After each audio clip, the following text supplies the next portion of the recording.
ప్రశాంత్ కిషోర్ గతంలో ఇదే జగన్మోహన్ రెడ్డి అధికారానికి రావడానికి ద బెస్ట్ ఫుల్ ఎఫర్ట్స్ పెట్టాడా లేదా ఒకసారి మీరే చెప్పండి. దిక్కుమాలినటువంటి హామీలు ఇప్పించాడా, పనికిమాలిన పోస్టులు వైరల్ చేయించాడా? గతం అది.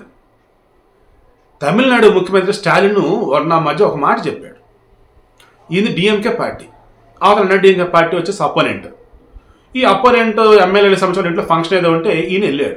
అప్పుడు ఈ పార్టీ వాళ్ళు ఈయన అన్నారు, అతను మన అపోనెంట్, మీరేంటి అలా వెళ్తున్నారు ఏంటి అన్నప్పుడు అప్పుడు స్టాలిన్ ఒక మాట చెప్పాడు.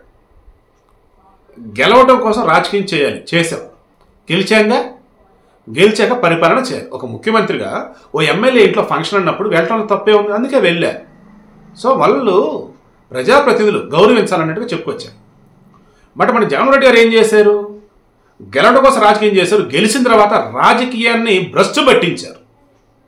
అడ్డదిడ్డగా పార్టీ చేరికలు కావచ్చు, లేదన్నప్పుడు మిగతా బెదిరించడాలు కావచ్చు, ఇక రకరకాలుగా ఇవన్నీ చేస్తూ ఇచ్చిన హామీలను తొంగలో తొక్కారు. అదేమంటే బటన్ నొక్కే డబ్బులు ఇచ్చా, బటన్ నొక్కే డబ్బులు ఇచ్చా, ఇది తప్ప వేరే మాట రావట్లా. ఇదిగో ఈ కంపెనీ వచ్చే ఉద్యోగాలు వచ్చాయి, ఇదిగో పలానా చోట వచ్చే ఇన్ఫ్రాస్ట్రక్చర్ డెవలప్ చేశా, మీకు మంచి జరిగింది, మీకు ఉపాధి అవకాశాలు లభించాయి, ఇదిగో నోటిఫికేషన్లు ఇచ్చా, ఉద్యోగాలు వచ్చాయి. ఏంటి ఇవి చెప్పడం వల్ల కావట్లేదు. ఎందుకంటే అది చేయట్లా. జాబ్ క్యాలెండర్ లేదు, మెగా డిఎస్ లేదు, సిపిఎస్ రద్దు లేదు. సిపిఎస్ రద్దు చేసి ఓపీఎస్ కౌంటర్ జీపీఎస్ అన్నారు. ఉద్యోగులకి ఇంటి జీతాలు లేవు. చదువుకుని ఎవడన్నా కానీ ఇంకా ఓటేస్తాడు. ఇదే కదరా బాబు నేను మొత్తుకుంటుంది. ప్రశాంత్ కిషోర్ ఇప్పుడు అదే చెప్పాడు. చదువుకొని నిరుద్యోగం ఉన్నటువంటి ఎవడు కూడా ఓటేయడు. చదువుకొని ఉద్యోగాల్లో ఉండి ఇంటిలో జీతాలు రాని వాళ్ళు ఎవరు ఈయనకు ఓటేరు. అండ్ ఎవరైతే ఈయనని నమ్మి ఓట్లేసిన ప్రజలు వాళ్ళు ఓట్లేరు. అంతమంగా ఘోరంగా జగన్మోహన్ రెడ్డి ఓడిపోతున్నాడు, ఇందులో నో డౌట్ అని తెగేసి చెప్పేశాడు. ప్యాలెస్లో ఉండే బటన్ నొక్కుతూ డబ్బులు పడుతున్నాయి, నాకు ఓట్లు వేస్తారనుకుంటే ఇంతకు మించిన మూర్ఖత్వం ఉండదు. మొన్న కేసీఆర్ ఓడిపోయింది కూడా ఇలాగే ఓడిపోయాడు. సౌత్ ఇండియాలో డబ్బులు తీసుకుని ఓట్లు వేసిన భ్రమల్లో బ్రతుకుతూ ఉన్నారు. సౌత్ ఇండియాలో వాళ్ళు డబ్బులు తీసుకుంటున్నారు, కానీ వారి అభివృద్ధి చూస్తున్నారు, వాళ్ళ పిల్లలకు ఉద్యోగ అవకాశాలు చూస్తున్నారు. మోటో అన్నిటికీ కనుకైతే ఉపాధి అవకాశాలు చూసుకుంటూ ఉన్నాడు. ఏపీ నుంచి వలసలు ఏ రకంగా ఉన్నాయి? చదువుకు సంబంధించి సరైన ఉద్యోగాలకు ఎటువంటి చోట్ల ఎక్కడెక్కడ వెళ్తున్నారు ఏపీలో ఉన్న వాళ్ళు? విద్యా ఉపాధి ఒక సవ్యంగా లేక వైద్యానికి సంబంధించి చూసుకుంటూ ఉన్నప్పుడు ఇప్పటికే ఏపీలో ఉన్నటువంటి వైసీపీ వాళ్ళు కానీ డబ్బు ఉన్న వాళ్ళు కానీ హెల్త్ బాగలేదంటే అది బెంగళూరు లేదా చెన్నై లేదా హైదరాబాద్. అవునా కదా, మీరే చెప్పండి. చెన్నై రోజాకి వచ్చేసి సర్జరీ ఎక్కడ జరిగింది? చెన్నై కదా. అండ్ ఇక్కడ వచ్చేసి మొన్న కొడాలి నాని ఎక్కడ? హైదరాబాద్ కదా. విజయసాయి రెడ్డి కరోనా వస్తే హైదరాబాద్ కదా. ఇలా చెప్పుకుంటూ పోతే బోల్డంత మంది. అంటే పేదోడు ఇక మన వల్ల కాదనుకునే వాళ్ళు ఏపీలో వైద్యం చేయించుకుంటా ఉన్నారు. పోనీ అక్కడ కూడా సఫిషియెంట్ వేలో బెటర్ వేలో ఉన్నాయంటే ఈ ఆరోగ్యశ్రీకి సంబంధించి మరలా బిల్లులు పెండింగ్. మరలా వాళ్ళు ఎప్పుడు ఆరోగ్యశ్రీ నిలిపేస్తారంటే తెలియదు. ప్రైవేట్ ఆసుపత్రులు మొన్న నా మధ్య మన ఛానల్ కామెంట్స్ పెట్టారు కింద. సార్ ఆరోగ్యశ్రీకి సంబంధించి ఒక పేషెంట్ అంటే ఎంత దారుణంగా చూస్తారా సార్ ప్రైవేట్ ఆసుపత్రుల్లో, నేను చూస్తున్నా సార్ అని చెప్పేసి అలా ఇలా చెప్పుకుంటూ పోతే రోడ్లు అధ్వానంగా ఉన్నాయి. వాడెవడు అంటాడు బొబ్బ కావాలా రోడ్డు కావాలా? బొబ్బే కదా కావాలి మనిషి బతకడానికి. పథకం ద్వారా డబ్బులు ఇస్తాం కదా, తిని బతకండి, మా కోట్లేండి. సిగ్గుండాలరా యదవ అనకూడదు. కానీ ఎందుకు గెలిపించావు? నువ్వేం మాట్లాడుతున్నావు? సో నేను చాలా ప్రాక్టికల్గా మాట్లాడుతున్నాను ఈ విషయంలో మాత్రం. ఎందుకంటే పిచ్చ కోపం ఉంది నాకైతే. అసలు ఎంత దారుణం అండి.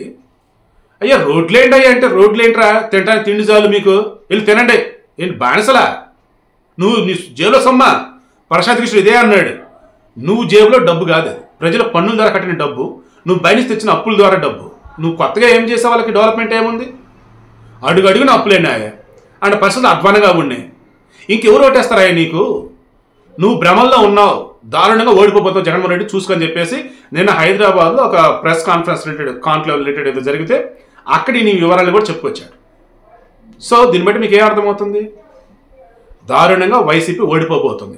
ఇంకా వైసీపీకి ఓటేద్దామని ఎవరైనా కనుక ఉంటే ఒకసారి మీ మనస్సాక్షిని అడగండి, ఎందుకు ఓటేయాలి వీళ్ళకండి?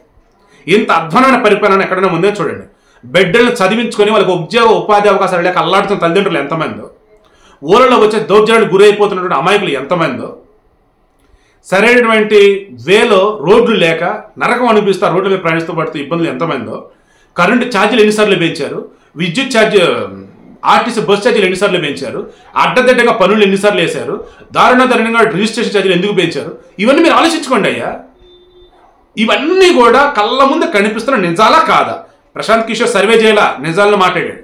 నేను ఇదే విషయం ఎన్నో సందర్భాలు చెప్పాను, నిజాలనే మాట్లాడుతున్నా.